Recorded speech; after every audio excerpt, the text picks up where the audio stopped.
રાજ્યમાં વધુ એક ભૂતિયા હોસ્પિટલનો પર્દાફાશ થયો। અમદાવાદમાં તબીબો વગરની નકલી હોસ્પિટલનો પર્દાફાશ। ત્યાંથી હોસ્પિટલ માફક મોટું કૌભાંડ આચરતી હોસ્પિટલ નરોડા વિસ્તારમાં 3 સ્ટાર હોસ્પિટલ બનાવી છેતરપિંડી થતી। નકલી હોસ્પિટલના નામે દર્દીઓ સાથે સૌથી મોટી લૂંટ થતી હતી। ધર્મેન્દ્ર ઉર્ફે સંજય પટેલ ડોક્ટર બની હોસ્પિટલ ચલાવતો હતો। નરોડા પોલીસે ધર્મેન્દ્ર ઉર્ફે સંજય પટેલની ધરપકડ કરી। એમસીનું નકલી સર્ટિફિકેટ પણ મેળવી લીધું હતું આ બોગસ ડોક્ટરે।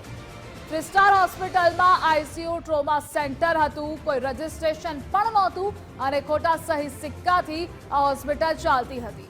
ગુજરાત મેડિકલ કાઉન્સિલના ઇસ્યુ થયેલા નંબરનો પણ દુરુપયોગ થતો હતો। એટલું જ નહીં, બોગસ હોસ્પિટલ બોગસ રીતે ક્લેમ પણ પાસ કરી દેતી હતી।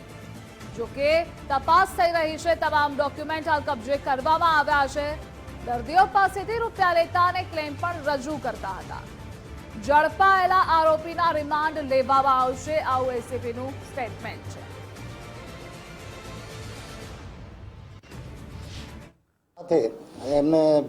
એમની બેદરકારી અને જે દર્દીઓની હેલ્થ સાથેના જે ચેડા કરી અને આ રીતે એ આટલા ટાઈમ 2024થી સમગ્ર જે છે આ હોસ્પિટલ ચલાવતા હતા, જેથી આને તાત્કાલિક આપણે કાર્યવાહી કરી અને હોસ્પિટલમાંથી જેટલા પણ ડોક્યુમેન્ટ્સને જે સહી સિક્કા એને અત્યાર સુધી વાપરેલા એ તમામ આપણે આમાં પોલીસ તપાસ અર્થે કબજે લીધેલા છે અને આરોપીને પણ આ કામે અટક કરેલો છે।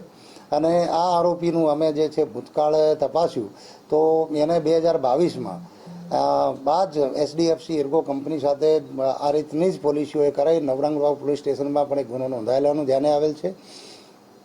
અત્યારે સમગ્ર જે છે અને અત્યારે આરોપી હાલમાં જે છે અમારી પોલીસ કસ્ટડીમાં છે અને આમાં વધારે આ સિવાય જે અત્યારે જે આ એસડીએફસી એર્ગો સાથે જે છેતરપિંડી કરી છે, અલગ અલગ પોલિસીઓ બનાવીને જે અમુક દર્દીઓની હેલ્થ સાથે જે ચેડા કરેલા છે, એ સિવાય બી બીજા કેટલી આવી પોલિસીઓ એને ડુપ્લિકેટ આ રીતે મેડિક્લેમમાં મોકલેલી છે કે બીજા કેટલા દર્દીઓ સાથે એ રીતે હેલ્થના ચેડા કર્યા છે, એ સમગ્ર બાબતની જે તપાસ માટે જે છે આરોપીના પૂરતા રિમાન્ડ પણ લેવામાં આવશે।